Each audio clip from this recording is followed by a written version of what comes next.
This video is about planning for a worst case scenario while I'm away on vacation. I'm only taking a short trip. I'll be gone 3.5 days, but a lot can happen, especially when you're away. You never know, weird stuff tends to happen. So I'm talking about the precautions I'm taking while I'm away. Since it is still winter here, it makes things a little bit more concerning, but odds are nothing will happen. Since there are no local reefers in the area, I don't have someone to come and check on the tank. Well, I certainly could get someone to come over and look at it. Given that they would have no experience, it's probably for the best that someone only comes in an emergency. The fish will be fine without food for a few days. Even if I was gone a week, I wouldn't be concerned with it. And auto top-offs and dosing pumps take care of everything else. You may notice the tank is a little bit splashy. The one other precaution I took was I took the filter sock off, and the way my sump is set up, which is not ideal, without the sock there's a bit of a drop. It's unlikely that the sock would clog in 3.5 days, but just in case I took it off. Even if it did clog, it wouldn't be that big of a deal, but it does tend to splash a little bit when it's clogged. Hopefully this is not the last look at the tank, but it's always good to take one more look before you go, and you never know what's going to happen, but in all likelihood, nothing at all is going to happen.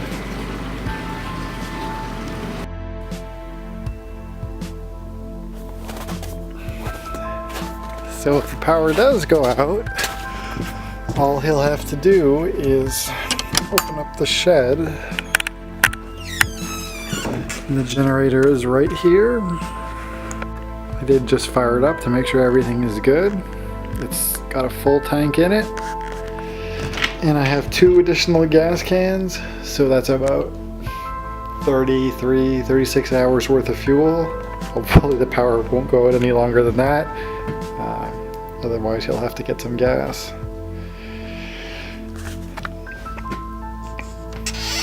So from the shed, I already have the heavy-duty extension cord laid out. This is designed for like -40 Celsius or something like that.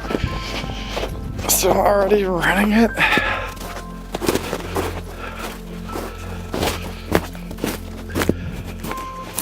To here.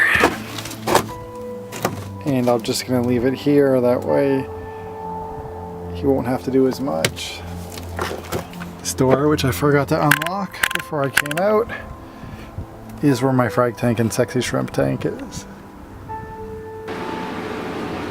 So all my neighbor has to do is open this window a crack, bring the extension cord in, unplug the power bars here for the sexy shrimp and frag tank, into the power bar that's already laid out for him.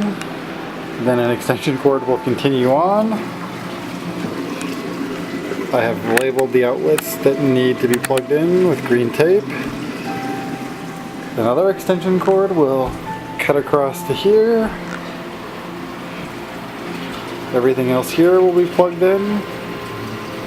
And the next extension cord will continue on to the lionfish tank.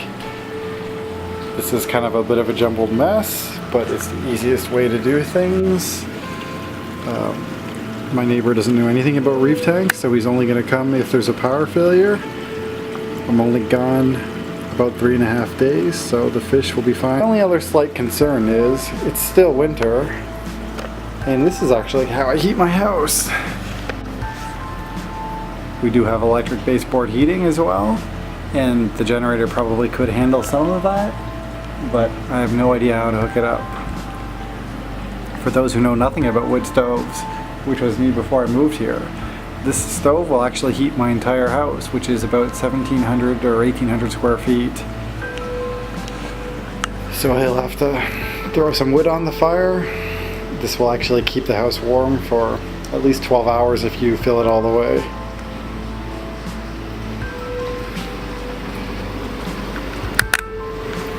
Odds are nothing is going to happen.